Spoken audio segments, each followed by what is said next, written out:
Welcome back, everyone. I can't believe we're at the closing panel. I feel like we have just started to open the book of inquiry. We've just started to get really exploratory and inquisitive around all these different pieces that have come up. But I'm so incredibly excited to have invited these wonderful women here who are with me, who I'm going to introduce in a moment, to just start to land us back to, okay, where do we go from here after all these conversations? And so I have here in the room with us Kayce Neill, who is a mental health expert and a dear friend. I've got Jessica Benstock, who's a somatics teacher and leadership mentor. And then I have Juliana Luna, who's a wellness advocate and the founder of the Aluna Method. So welcome, all of you. It's so good to be here with you all. There's been so much wisdom and depth and like weird tangents that we have gone on in these conversations so far. And so, I'm curious to see where we're going to go today here with this one. So I'd really love to start us off today in this conversation in particular to just sit with, I'm curious to hear from each of you a little bit about what you feel from where you're standing. What do you feel is the biggest piece we need to address that is out of alignment right now in the coaching and wellness world? What's that thing that if you didn't talk about today, you would feel like, oh, I should have talked about that? I'll go first. So I have shifted from working in the coaching industry for many years to working with corporations, companies who are in the 8 and 9, almost 10-figure space. And the thing that I have really noticed, and in some of the conversations I've been having behind the scenes in what's the difference, is most people in the coaching industry, I feel like, are running from a space of scarcity.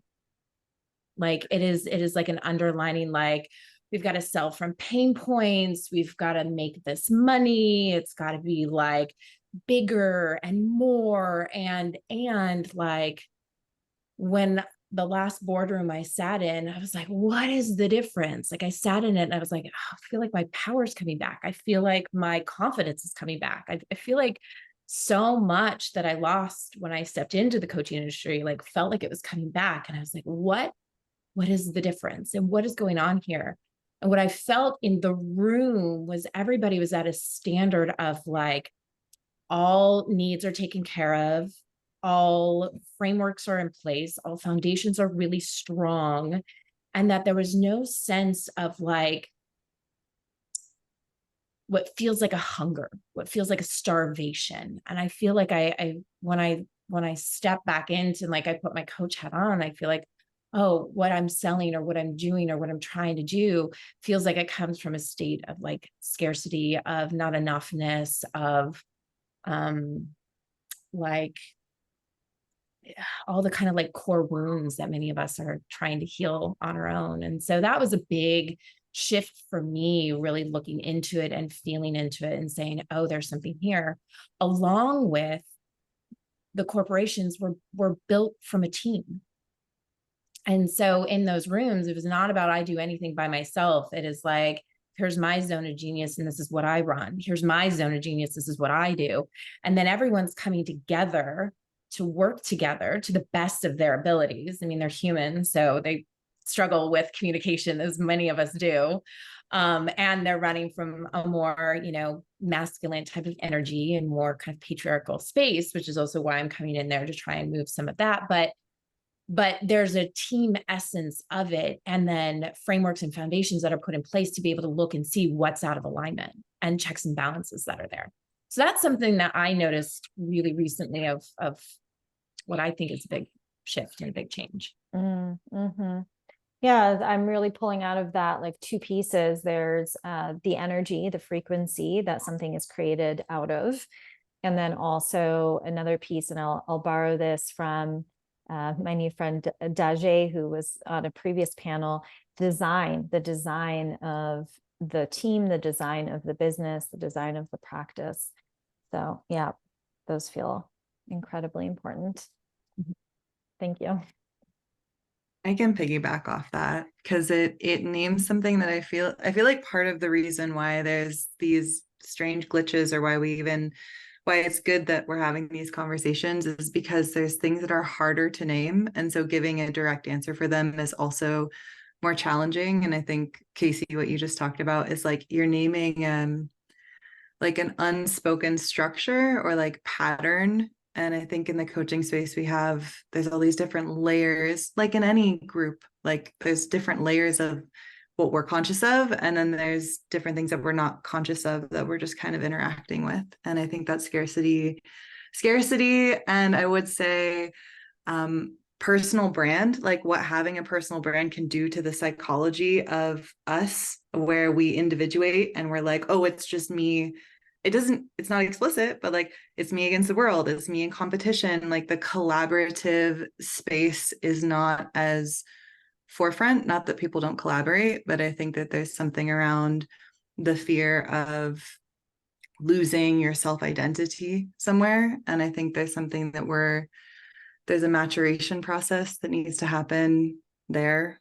And then I would also add to that, there's a certain level of immaturity that can come in from being like, oh, I could just start my own business and I can be my own person and I can, all of the things that I'm sure you guys have probably talked about, Nadia, and other things where like, you only have to be one step ahead of this person you're working with to be an expert, or like weird slimy ways of selling things, or these different levels and different layers of not actually cultivating this as like, especially for teaching people how to do somatic trauma resolution work and being trauma informed and learning about I'm studying with so many different Indigenous elders and coming from that background as well, and realizing that there's this vacancy of not only like eldership in where we're going as a culture, pretty collectively, I would say, as well as the coaching world being like a little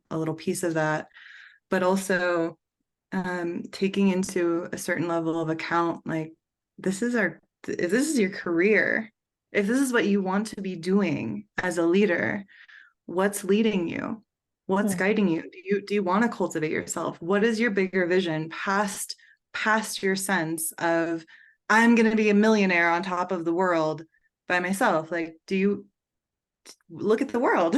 Like, what kind of changes are we wanting to see? And then what do we have to cultivate within ourselves to walk as people who this is our profession, but we're also changing. My intention, I would say, is to be a change in the way that the world has operated so far. And then the last thing I'll add to that is just, you're holding people's deepest vulnerabilities. So like, is that something that you want to cultivate and build responsibility and awareness with? And that can be humbling, and it can be so amazing and beautiful. So yeah, those are the things I would add. I just keep seeing like there's like this like triangulation in a way where there's like the separation, like on a very spiritual level, like the way in which, as just by virtue of us being humans, right? Like we're working with that dance of separation and connection, separation and connection. So we got separation over here. We have the personal brand, like the business way of like pick me to hire me, right? Like there's that happening. And then there's the ethos of social media that also is like, oh, selfies have more, views than something that is like a horizon or something that's about people. Like if you even do just like a group shot, I remember Instagram would be like not as into it as like a selfie. So it's like very interesting the way that there is this like spiritual piece, the business piece, and then the platform, the media that we're using here, that all sort of conspire in an interesting way to create more of this individuation, of this separation. And so it just like sort of keeps going when we're really in the business of serving and connecting people back to themselves, no matter what it is that we're doing. On some level, that's what we're all here doing, just in slightly different ways. So I don't know, that just seemed like an interesting piece that visually showed up for me. I think you also touched on something that's really important there, which is like we don't understand quite lucidly how social media is shaping our psychology. So there's a lot of stickiness in all of that. Yeah, I think I would definitely agree with the social media aspect being such I would say a mirror for the collective mind in this moment. Um, me as when I started working with myself and when spirit instructed me to be working with other people, um, I never really thought about, to I want to make other people something, or I actually was very much about how can I share this in the best way possible that is horizontal and people are gravitating towards me because they actually hear a little calling, and whatever that calling um, is where like we come together and really support one another in this mission. I'm being supported by the people that I'm sharing this with as well. They're really teaching me humbleness, and I have to really quiet myself in order to listen. And the listening also is, I think, this ancestral piece that you're mentioning. Like, what is this connection to elders, right? How do we connect to nature? When Aluna came to me, it was an understanding that this timeline that we're all operating is a warped timeline, and our consciousness around time and space is connected to this what you named Kayce, which is this scarcity frequency. So how do we see time as this infinite expression of eternity and presence? And how do we navigate and surf in this beautiful wave that it keeps offering us, minute after minute, second after second? So it was a very interesting, I would say, observation of my own to say, okay, this is way complex. Like, this is so complex, and I want to make it as easy as I can.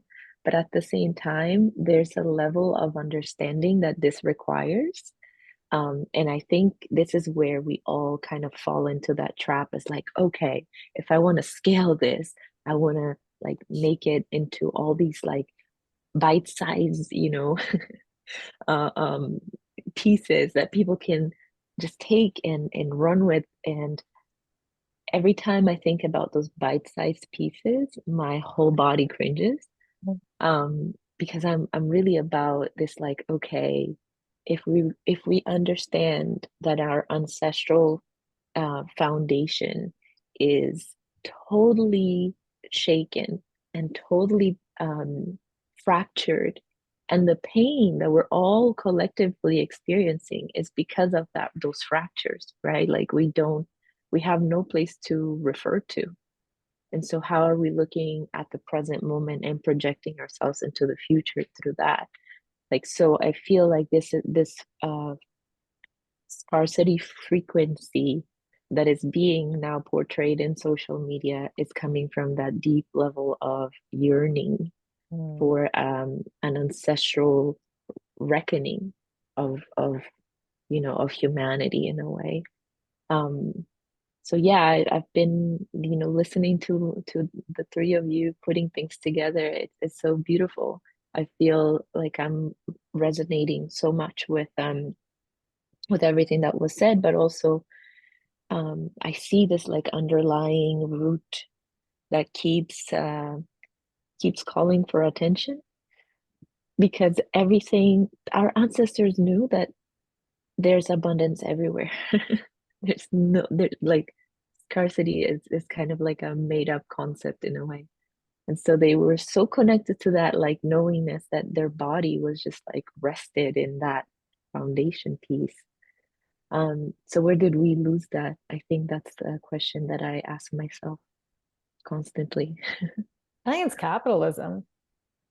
I mean, it was all the like, you need this thing to feel better. You need this other thing to feel, connected, and just sort of kept on bubbling up that it became just inside of us. Like, we don't even need the billboards anymore to tell us you need this, you need that. It's encoded in us. Like that frequency of scarcity exists in all of us. We're all fighting it. We're all trying to liberate ourselves from it. But like we all hit places where there is a level of scarcity in different arenas of our lives. And so when you're asking where does it come from, like what my instant response is like, oh, that's like manufactured by capitalism. But because before we needed to buy anything and we just sort of had it. And the irony is like the capitalistic machine is just creating actual more scarcity in nature now, right? Like if we would have just like been in balance and done our thing, just like the rest of the animals did, I feel like it would have been a lot better. But, I mean, we can't, I guess, come up against and like fight the entire capitalistic machine in one go. And I think this is part of what's come up in a lot of the other panels too, where it's like, okay, so we are holders of certain values and of certain perspectives, and we understand that it's about this ancestral connection, this divine connection, and we also operate and live and pay bills in a world that is still run by capitalism. We all are paying rent. And so how do we live and dance in both of these realities? And how do we chip away at the old way, which is what we're still operating in, and start to slowly, step by step, create this new world and this new system that does value what which is essentially a remembrance. Like we're just coming back to where we were back in the day many years ago. So I don't know, it's just an interesting thing that's been coming up in these conversations. One of the things I want to offer too, and kind of also bringing together a lot of what has been shared here that I've noticed, is that part of having the personal brand is that I become transactional. And right, instead of an outside brand, like whatever, like, fun group, we'll just call it, right? Like that could be anyone, that could be anything that you're selling, right? But if it's Kayce Neill, and then the piece that becomes transactional. And for me, that's something that I have been actively working on, seeing how I worked in the sex and intimacy space, both as a coach and a professional dom. It was like, oh, like I am being paid for, and there is a power dynamic that's at play in the exchange of money, whether we want to be aware of it or not, that oftentimes the person that's paying, and usually it's in a subconscious place, that the person that's paying tends to have more power over the other person unless they've done work on it. And so I think there becomes, within the personal brand, there becomes this space of like, do you actually know how to hold space? Do you actually know how to be trauma informed? And like, do you know what countertransference is, right? Like there's all these different things, not saying that therapists have it right by any means. There are some great therapists and there are some not so great therapists, but there are certain containers and certain boundaries that are built within that field to try and keep away from some of that as best as possible. But I think that when we become transactional, the communication gets skewed in so many different ways. The connection gets skewed as well. And then the power dynamics. And I think what's also missing in that, and what you're talking about, Nadia, about values, there's a great book out there by Johann Hari called Lost Connection. It talks about and debunks a lot of what we have initially been taught about depression. And what it talks about in that book is that where we have gone as a society is that we have created status and materialism as our values. And those aren't actual values. Like, we will never meet them as values. There's no way to know that we're ever going to have enough status or we're going to have enough material items. And so a lot of people, especially since we're talking about the coaching and wellness industry, status and materialism is definitely something that's put forward. And there is no way that we can like meet that. What's really there for values that's often missing is belonging, purpose, feeling like we're valued, the spiritual aspects of things. And so I think there's an element here of like, we don't even know what our actual values are. Like, when I work with clients, my purpose of working with clients is, do you actually know what you want? And most people don't, because of our traumas, because of our parts, because of the things that have happened in our life.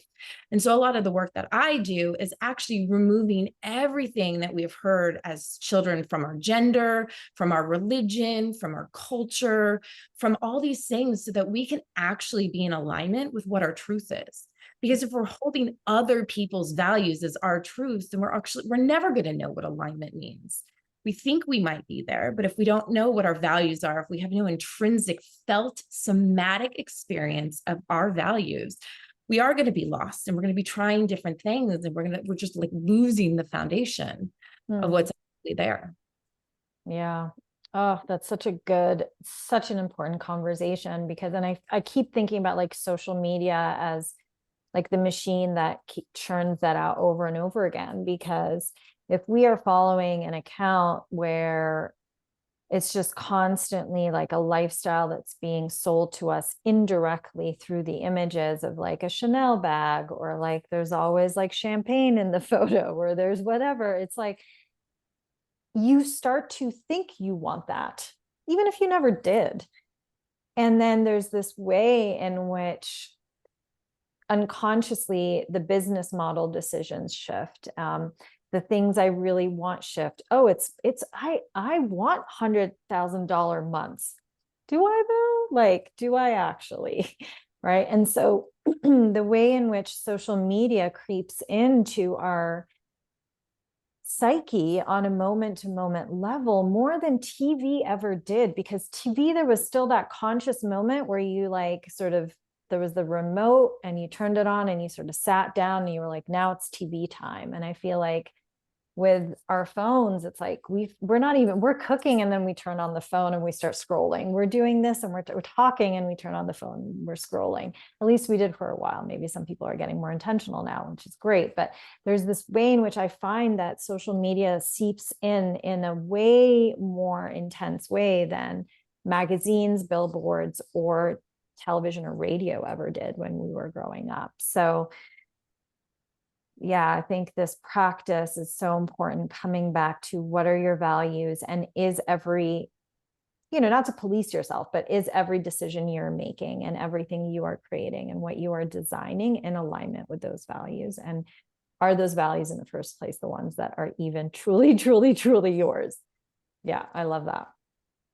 I think that what you just said is a really interesting question. Like, are those values yours? Because they can, Luna, when you're talking about, or Luna, sorry, I know that's your method. When you're talking about these frequencies or these patterns or these cycles, like there's a sense of, it's almost like, it reminds me of when I hear crickets, which are around my house a lot, and they move in these different rhythmic sounds and rhythmic ways. And when I let myself be outside and I let my consciousness just do that thing with them, something completely changes in my being. And it's been one of those things so often, if you study any of the indigenous or shamanic worlds, that we're actually missing the cycles. Like we're missing the values that are inherited, that have been passed down through like thousands of years of generations of studying, not putting a system on the world around us, but actually studying the systems that are already here, embedded into creation.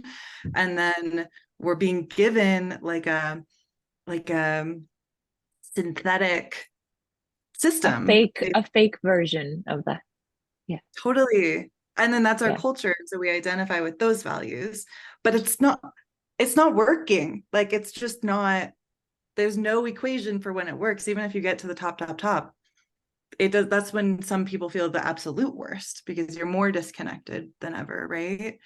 And so then my question goes to, and I'm curious for this whole group / world / anyone listening to this, like, what does it take for us to reclaim the values of our inherent nature? Like, what is, because for me, when I sit with that question, it means like I have to use a lot of willpower to disconnect from all of these different pulls and ways of, and I have to deprogram a ton in myself from every way it's coming at me, from movies or from social media, or from music, or like just seems like everywhere, and come back to what is the North Star of my soul? Like, why did my soul incarnate here right now?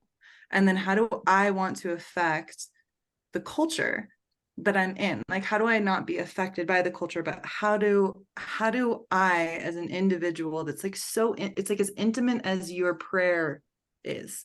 It is a prayer. Totally. Well, yeah, I mean, I don't know if you could do it without praying. I can't do it without praying. But you know what I mean? Like I think it's part of what it takes is actually each one of us individually finding that within ourselves, and then choosing to guide our business, our brands, however we're putting out into the world as that North Star. And then we become the role models. But that also means, like, yeah, you have to admit you're programmed, you're fighting a lot of different things. Like, there's stuff inside of us that, you know, we need to take more responsibility for how we affect other people. We need to look at like where we've been affected.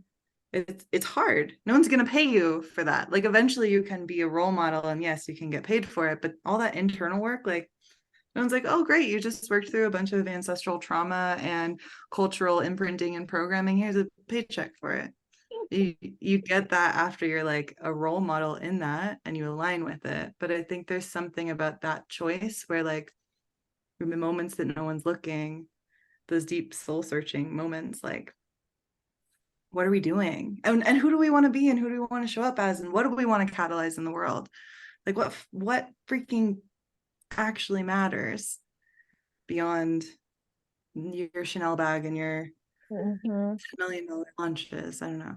The other thing that I really want to bring back in is this piece about separation, because I think part of, we can't have this conversation without also talking about like the safety of having money to pay your bills. Sure. Right. And so it's like, okay, let's say you're someone who's like, okay, on a conceptual level, I understand that I need to do this like deep ancestral trauma work, and I need to do this piece and that piece. And I stand by these values. And if I just peel away all the layers, all I want to do is fill in the blank, spend my day doing whatever. Often that is not monetizable, if that's a word, even, right? It's like, it's just your soul's purpose or what you feel you want to use this lifetime to do. And so there's this interesting way in which, okay, we can arrive at that point and then still have the other piece of like, okay, but I need to make money in some shape or form. And that either is going to mean I go do a job that feels soulless and horrible to me, or I try to run a business that does feel more in alignment with my values, which is what I think we're all here doing or trying to do, right? While still operating in a paradigm that individuates and separates and asks me to pay bills. And so I think that there's a piece to the village and the community that needs to come in that is like an antidote to the separation and the individuation, where it's like, I know for me, the periods where I literally could not monetize because I'm so in such a deep internal process that I can't output, or I can't make enough money to actually cover everything or whatever, that in those moments it was community that came to help me. Yeah. And when we think about like the village model, right, the shaman is not there getting paid. That person is just taken care of in the village. There's people in my family, when I go back to Lebanon, every single time I'm just in awe of the way in which even though, you know, it's 2023 and we're living in a city, we're not like in these like little village. I mean, there's parts of Lebanon, but not where I am. I'm in Beirut.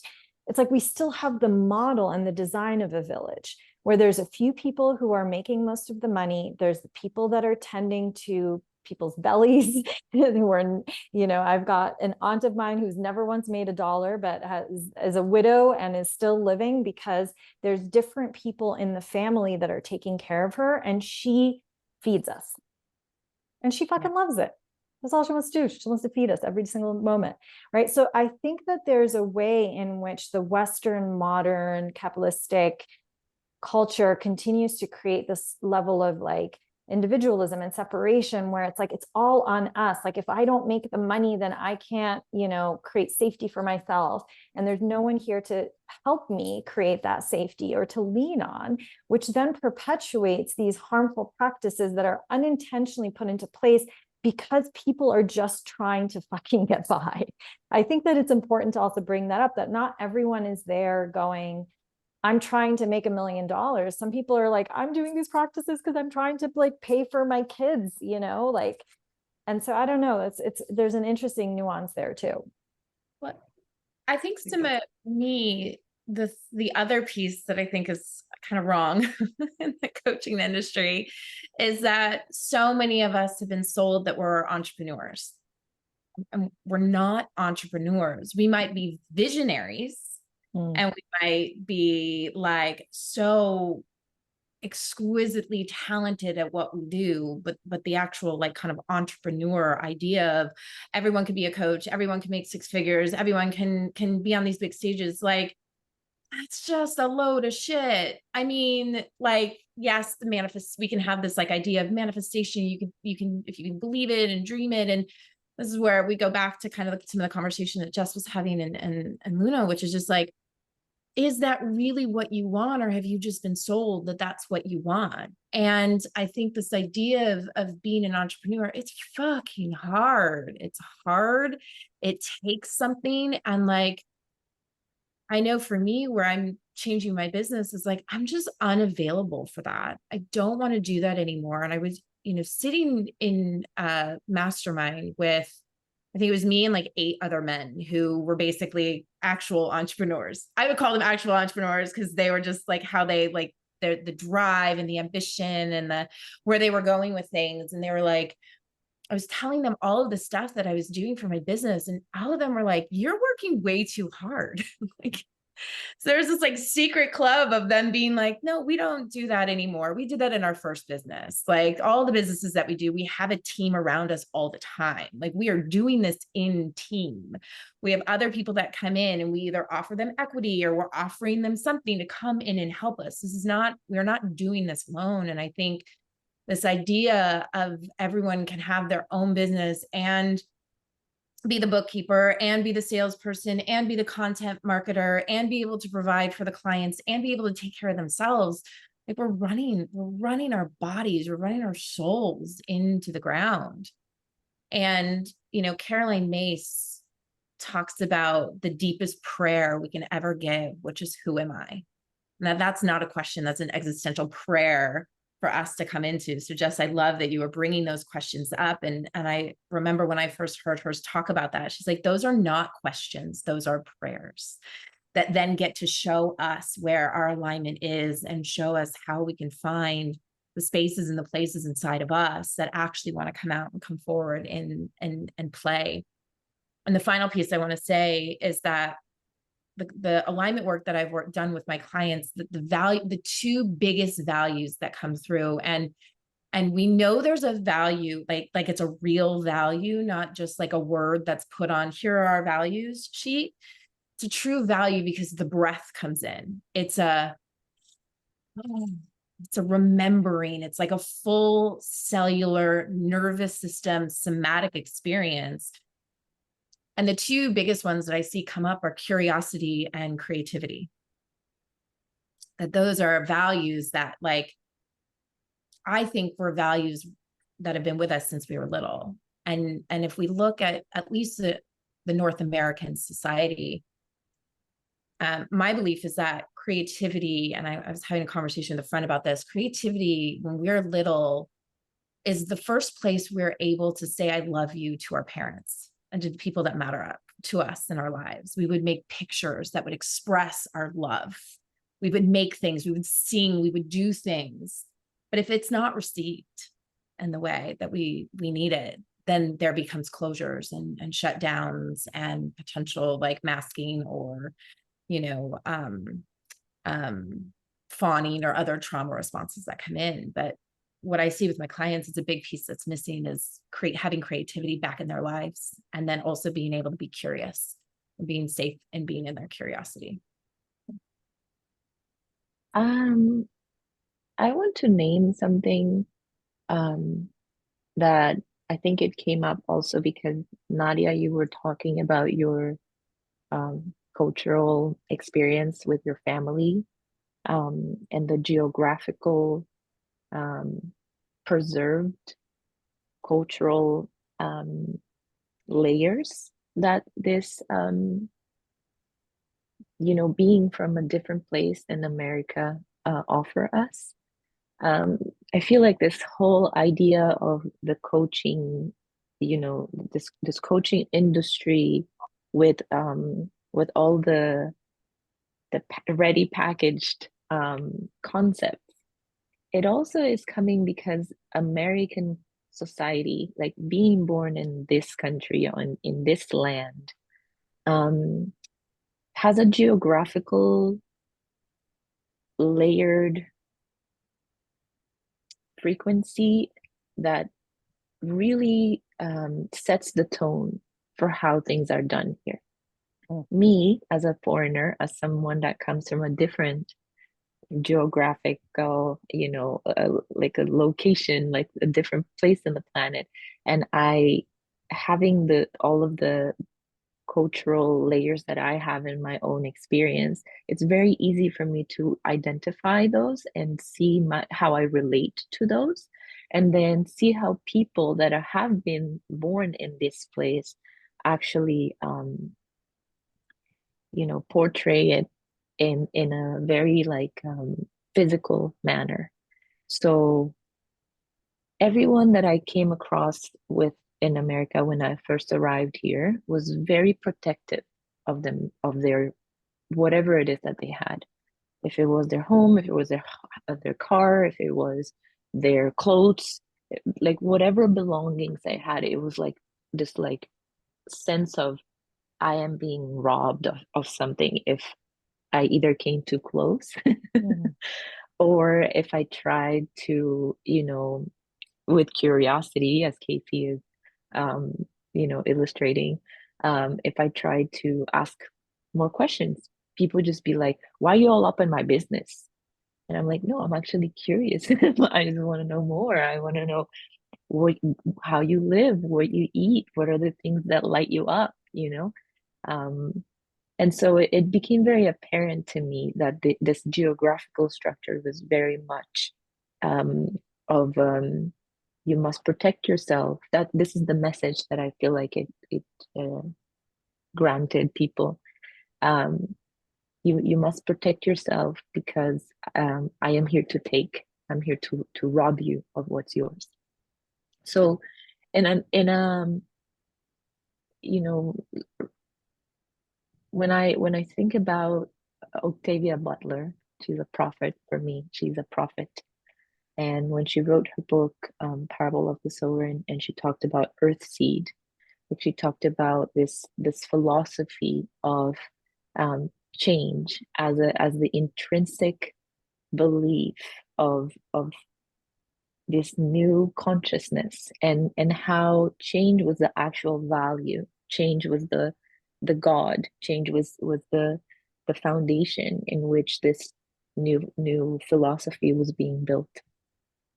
I have this like sigh of relief. I'm like, yes, there is nothing in this planet that is fixated and like how do you say posted like a pole, you know? Everything is in relationship to, and in relationship to means being in movement, being in different perspective, different ways of seeing things and hearing things. And the only thing that really connects us to the process of humaning is, how do we relate? How are we in relationship to all these, voices? So this is why I feel like when Jessica was talking about um, listening to the crickets and tuning to that frequency, it's a language. It's a way of communication. And yes, we do have to pay our bills. Yes, we do have to have the money. Yes, capitalism is there and it's, creating all these challenges for us. Um, since we are seeing it from, like a more removed perspective, and we see like the mess that we're all in.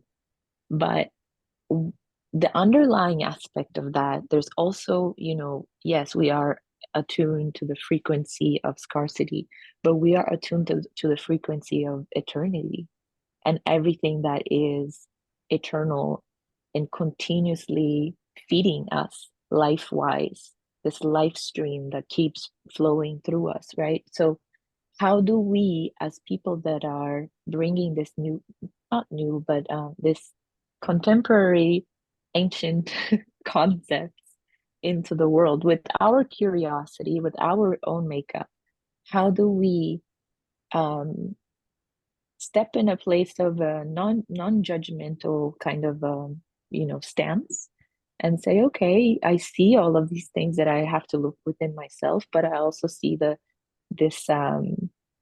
this infinite potentiality frequency that I'm also connected to. And what is it? How does it serve me?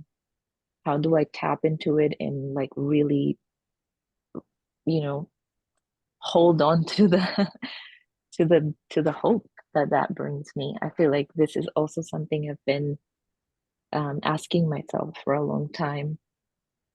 Mm. Mm. Because it feels like we're talking about, like, I love these questions and I love that, like, yeah, you're asking questions, Nadia, that we don't actually have answers, like they're hard ones, right? But if we don't ask them, then we're just gonna keep in the same pattern, right? And so, I wonder about this, like you're saying, the thing around the village, the thing around this kind of like flow of interconnection between like everyone having a place in the wholeness of existence and being able to weave that together and lean on it and connect. And I love what was just brought up around that sense of like, oh, I need to protect my stuff. I need to protect me and my stuff. And how, how is it that we take, like, I keep finding myself in this conversation being like, what is the shape? Like, how does what is the different geometry? There's a different geometry for how we do this. And somehow it has to also have a bridge, right? Like, it has to have a bridge to where, like, you're still able to make money, you're still able to have your resources and your needs met. And how do you also bring in these other aspects of leadership that do actually come with maturity? Like, most other cultures see this as quite immature, especially if you go to the cultures that hold like the wisdom within the elders that's passed down, right, through generations. We're like, we're stunted. We're like at 10 years old still as a culture, or when we are quite young in the West as a culture too, which is probably why we're running into so many gaps, I think. So I don't have an answer quite to that, but I just keep finding myself in wonder, like in the act of like wondering, like at the questions that you're asking. Yeah. And I do think that they're held in somewhere inside of us and not inside of the culture we've been given. And probably that comes back to each person. Maybe that's just because that's my work. Like, is like, I don't feel like you can build leaders without leaders actually moving through their own process of self-knowledge and awakening and healing, and then bringing what we've found and excavated like into the world from there. I don't think you can skip that step.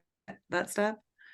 So that may be my bias, but that to me feels like, you know, how in our own little in our own little moments, or the way that we do or be, how do we create a new pattern and geometry? I love this idea of a shape too.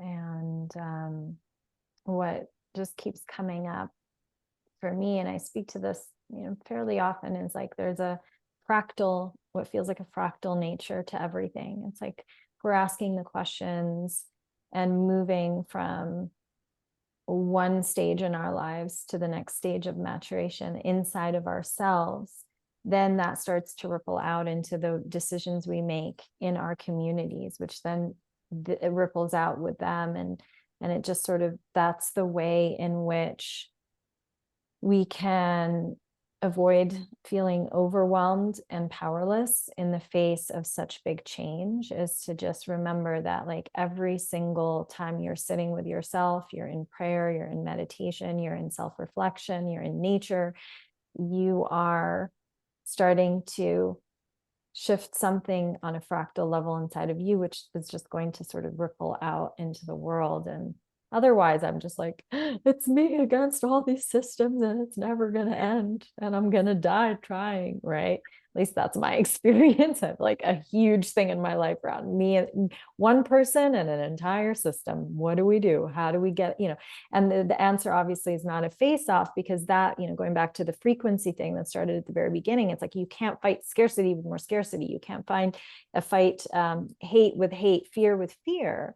We have to, in these micro moments and micro decisions, go, how do I infuse more love? How do I infuse more truth? How do I infuse more alignment? And trust that that is going to make its way out naturally into. Can I add something? Can I piggyback off that? Yeah. So one of the things that I find in this process, I do think I can feel the seed in the space. I'm like, oh, there is a thing here. There's that new shape here. But I think part of it, if we're talking about just this industry, but I think this ripples out to anything in the world, is for me, since I was a kid, I always had that question of like, but what happened? Like, what happened? This is not, something went wrong. I don't know what it was. And I feel like that, you know, it also causes me to have to sit with a lot of pain and grief and like feeling the vacancy of spirit or something that's missing in this congruence that we could have that's not quite here. But there's something about sitting, so there's a difference, I think, between reacting to, and I have done my fair share of reacting to the coaching industry. I really, really have, and the world, and being like, this is wrong, and this is wrong, and this is wrong, and this is wrong, and all this stuff needs to change.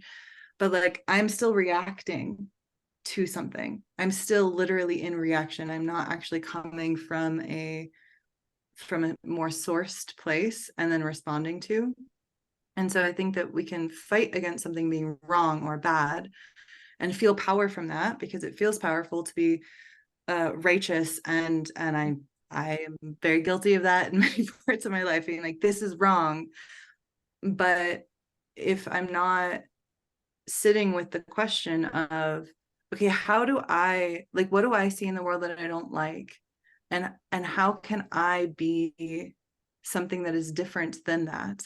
What would I have to do to actually become something that is different than that shape, that's different than that pattern?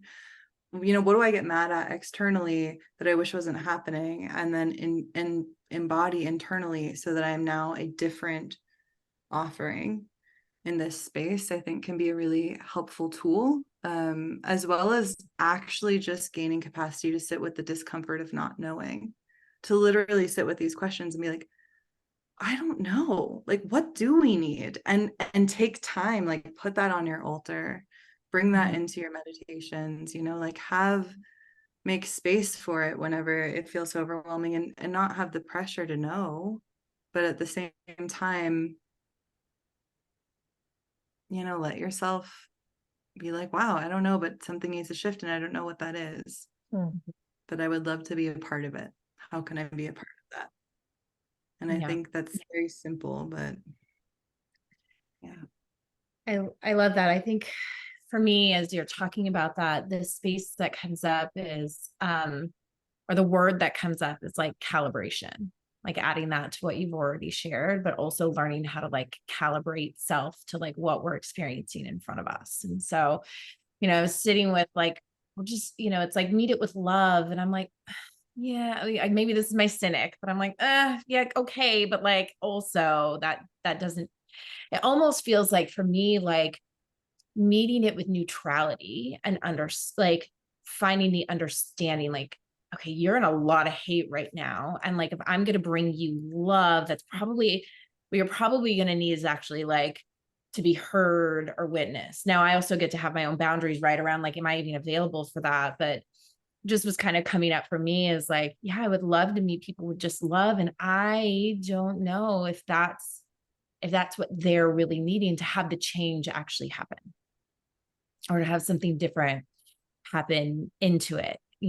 I've been playing with that myself around like, how do I stand in the tension of the experience that's going on? So I have a neighbor who's like spews a lot of hate and gets very, very angry. And I know when I first encountered him, my natural reaction was flight, like freeze. And then I got to get the fuck out of here. And then I was like, what if I met it and wasn't actually impacted by it? Like, I know he's got his own thing coming on. Like, how can I meet it and then even maybe diffuse it and then have something shift from there? Now, again, I'm in my own curiosity around this. And would love to see what the listeners to this have to say as well. But I think there's a different charge there that's coming. And I think it's too simplistic maybe than just like a love or just the like complete opposite. So I don't know. I also think love has so many, and like, I think different people interpret it differently. And so to me, that was loving. That's to yourself and to him. But I mean, it's a whole other panel. What is love? Oh, the questions, right? But yeah, definitely hear what you're saying. I want to just throw into the space here, because as usual, we're just getting started. And also we're like, oh my God, time. It's a thing. So we've talked a lot about, sort of to just piggyback a little bit on what Jessica was saying. We talked a lot about like what doesn't work, or like what are some of the tools, like I've been talking about Instagram and social media, like the things that maybe are not necessarily supporting our values and our ultimate vision. And I'm curious if there are tools, whether they're internal or external platforms, that you feel are going to be helpful as we move forward into next chapter. Yeah. I do, but I don't want to take up too much time. No, go for it. I mean, the first thing for me is AI. Like, I love it. I have been using it since, February 2023, when I first got introduced to it. And I basically use it every single day. I've started using it instead of Google just to practice, because the most important thing is the prompt. But the thing that I have found that it's been really supportive for me is in two capacities. One, I'll use it for Chat GPT to like just give me more data, like data and stats, and it breaks things down beautifully. And then I use Claude AI. And what I'll use Claude AI for is because you can upload PDFs and it'll read PDFs that, so quickly. And I'll be like, give me bullet points. So I will take my information. I'll take recorded calls that I have with clients, and I have their permission to do this. I'll take my recorded calls and I'll upload them to Claude, and I'll be like, what are the things that I'm missing? Like, what are the themes that are here? What are the bullet points that I need to be looking at? What are the limiting beliefs that are being shared there? Are there any other exercises that I should add in that I have missed? So I use it to work with me in things that I may not be able to see because I'm human. And I also use it. Claude is great for copywriting. I have really severe writer's block, and content creation is like torture, feels torturistic to my nervous system, due to my own past traumas and stuff like that. And so I've been using these materials to help me synthesize my ideas, because I tend to speak in a more conceptual way. So getting really clear, getting direct concepts to like be nailed down is really hard. And so I'll use these to be able to do that. So for me, being able to use other materials out there to help in the places that I get really stuck has been super, super supportive. And it happens so quickly. So I have a nihilistic view of AI that also, on the other hand, is euphoric, which is, I kind of hope it destroys so much of what we've seen in the world today, so that maybe we can actually come back into connection again, because we're not actually having to do the jobs that are soul sucking, that are not us being on purpose, that are not us being in alignment. We can use it to help us actually be doing what it is that we really want to be doing, and in the ways that we want to be doing it. Wow, that's such an interesting take, because I was going to ask you, I'm curious what value that is helping you with, what value it's supporting. And then you sort of just heard me psychically and went into connection. It's connected. I mean, it's written books for me. Like it's written my whole like chapter outlines for books that I've wanted to do. It's written courses for me. It's created a ton of content that would have either taken me months, years, or never come out of me. And so there's been like the value for me has been like being able to actually do my zone of genius. My hope is that it actually allows people to be in connection more. The conversations I've been having with the tech industry in San Francisco, where so much of this is being created, is actually giving them feedback as a consumer, because so many people, or at least what I've been told from people who are in it, is they're so siloed. They're in their industry building all these things, and they have all these ideas and they can put them to use, but they're not actually talking to the consumers, and they're not actually talking to the people that are using them and the impact that's there. And so the more we can start to use things and we can actually talk to the people that are making them, then there are actually things I think that can really change. And there are more ideas that could be out there. So I think if we can, again, community and coming together for me is really, really my hope for it. Oh, interesting. Cool. I want my own personal AI. I've been wanting that for long. I'm like, I want my own. But that's just on a personal level, because there's so many things that you could use it to intersect data points on, and like the psyche and the subconscious. So I look forward to that as far as AI stuff goes. Is like, how do you take consciousness that is geared towards healing the planet and like connecting and awakening human consciousness, and then have artificial intelligence actually like assist with that and be programmed by people that are interested in that versus interested. There again, we have the geometry of different systems. You can program AI with one geometry that perpetuates the same system that we have, versus programming it with a certain geometry that's like the other shape that we're talking about. I'm fascinated and curious about that.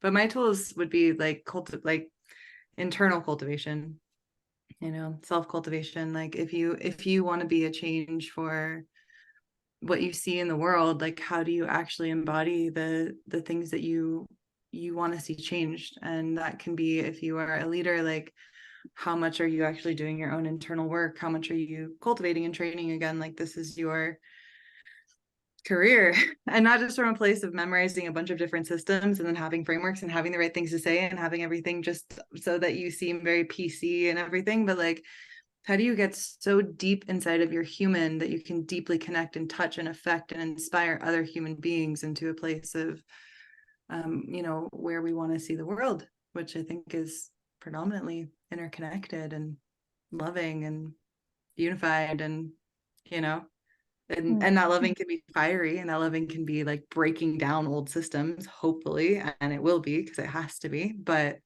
how are you doing that in your own life? And I think getting to know your somatic body, your subtle bodies, the way that your consciousness works, the way that your mind works, the way that your prayer and connection to the spirit works, like to attune your vehicle.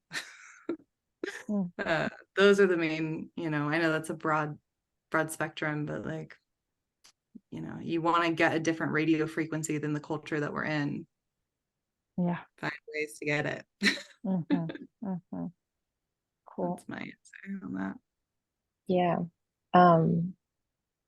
So interesting. The whole AI conversation is really um like my curiosity is really activated because I do believe that, you know, this is an external consciousness that is now mirroring our internal consciousness, and this access to this pool of infinity and like this pool of so much data available that it has, and it depends on participation to learn more.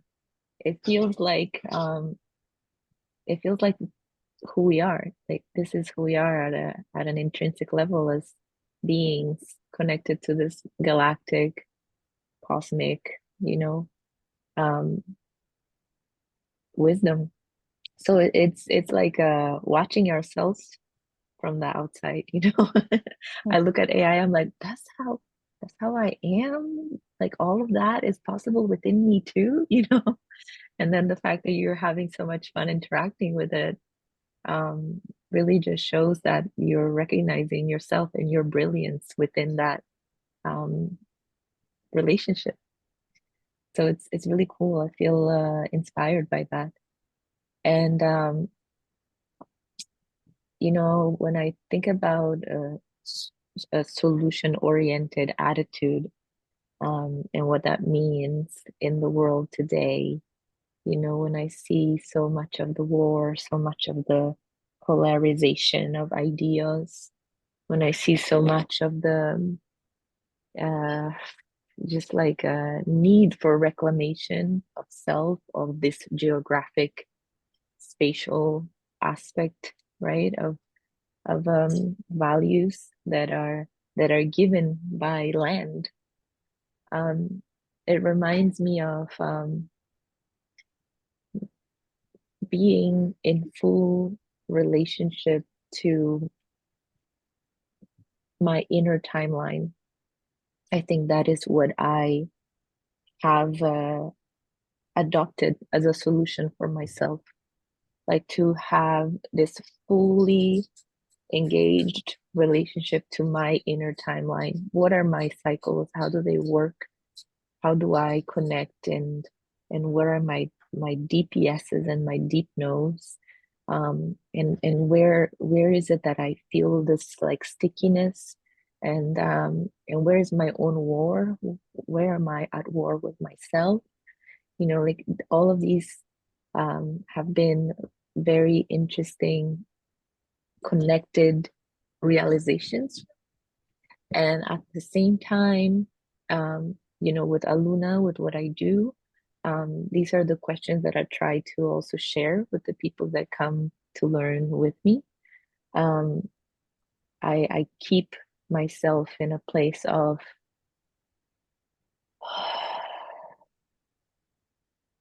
yeah, deep breath. I feel like this is the somatic answer to what the word I was trying to find. Deep breath, because the emotional charge that we're all experiencing as a collective right now is unsettling, and it's creating ripples of grief and despair, and this polarization is just making it all even more charged. So the more I connect to that intrinsic, cyclical, ancestral, contemporary wisdom, the more I'm able to stand in power, and stand in power that is not hierarchical, stand in power that really offers like service. How can I serve? You know, this is for me, it's what feeling in power means. It's like I'm feeling in my power. How can I serve? I think it's all about service in this time of yeah, just so much complexity. So I think that's where I yeah, that's how I would say supporting this new consciousness um would be for me. Mm, I love that.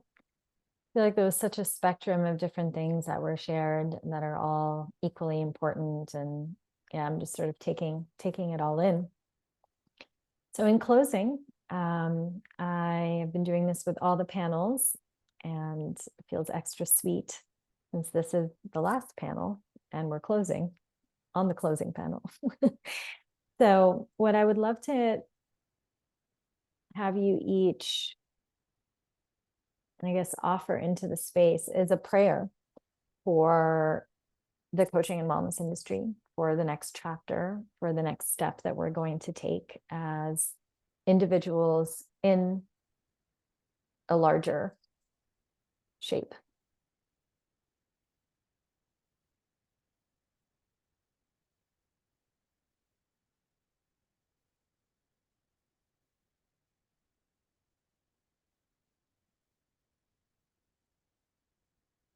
I pray that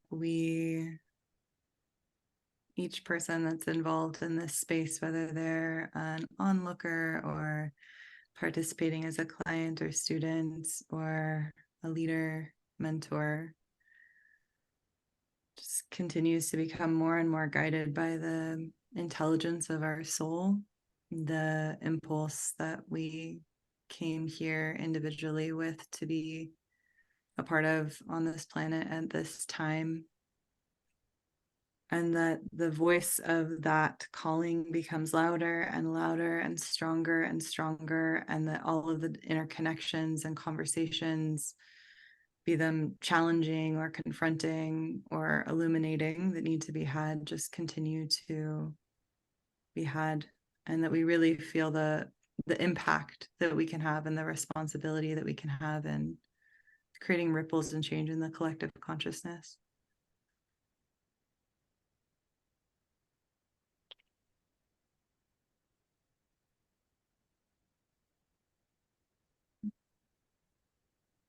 My prayer is a song. It just came to me in this moment. It's a song that speaks to the sacredness and the consciousness of water, and water being this source of knowledge for us, and yeah, life, I'd say. So I'm gonna sing it once.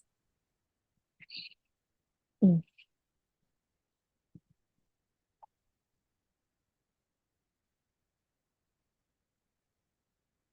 Dona dos olhos d'água, percorre o tempo dos meus inícios. Dona dos olhos d'água, corre trechos meus precipícios. Chorou, chorei, minha mãe, valei-me. Quero colo de água, me faz sorrir. Minha mãe, chorei, minha mãe, valei-me. Tu brotas água e eu multiplico. Brotou, brotei, minha mãe, qual rio. E fiz toda a água, banho, sorriu. Brotei, lavei, purifiquei. Com leito de água, sou cristalina. Thank you, Jessica, for your prayer. I add my prayer into yours. May it ripple and have, the frequency, and shift the frequency. Thank you. Thank you so much. That's beautiful. So my prayer that piggybacks on Jess's, which is like, my prayer is for you to find your truth, to find like who you are, your intrinsic essence, what you chose to come down here for and why you're here, that you find it, and that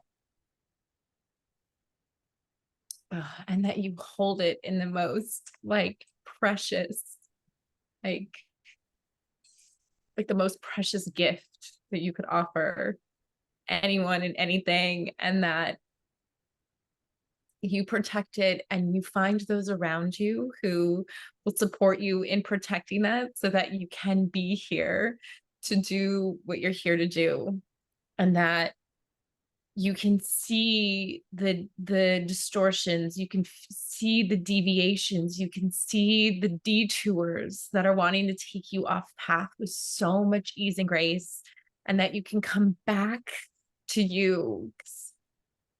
So yeah, so that's my prayer, is that you find you, and you find the people around you that will hold you in your vision, that will hold you in their truth, because you told them who you are, and you trust them enough to let you know when you may not be able to see, when you've gone off path, and they can help you come back on.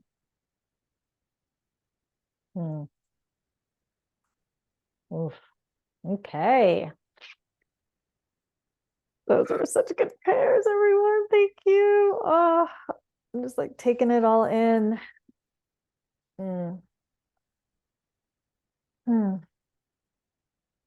Yeah. Very, very good stuff, and so many layers that just keep on going and going and going and flowing like the song. And so I guess I'll throw in, since we're officially at the end for now, that my prayer for the industry and for everyone listening is that you walk away from this time that we had together feeling a level of remembrance, feeling the depth of your heart and service, and seeing the sort of sliver of hope amidst a time full of so much turmoil and polarity and confusion and rearranging and maturation, but also retraction, and like in all of that chaos, coming back to that center, the center of who we are as humans, and then who you are as your individual self. So that seems to be the theme that has come up over and over again, no matter what discussion we were having on whatever panel it was. This, both the responsibility for us as the leaders, teachers, coaches, facilitators, space holders, to not offer guarantees, to not offer anything outside of people, and to really help ultimately invite people into a coming back inward and a trusting in themselves and who they are and their voice and what they're here to do.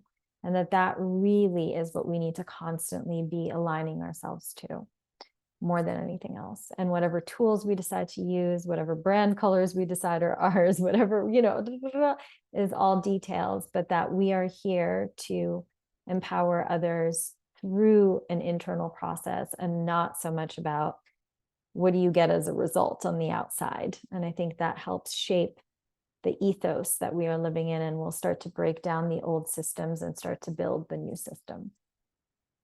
So thank you all so much for your time, your wisdom, your heart, your service. For everyone listening and watching, somewhere around this video, there are bios, and you can click through. And if you don't already know the beautiful work of these humans, go follow them. Everyone is creating amazing stuff. And I just hope that you connect with everyone. So thank you all so much for your voices and your all of it. Thank you.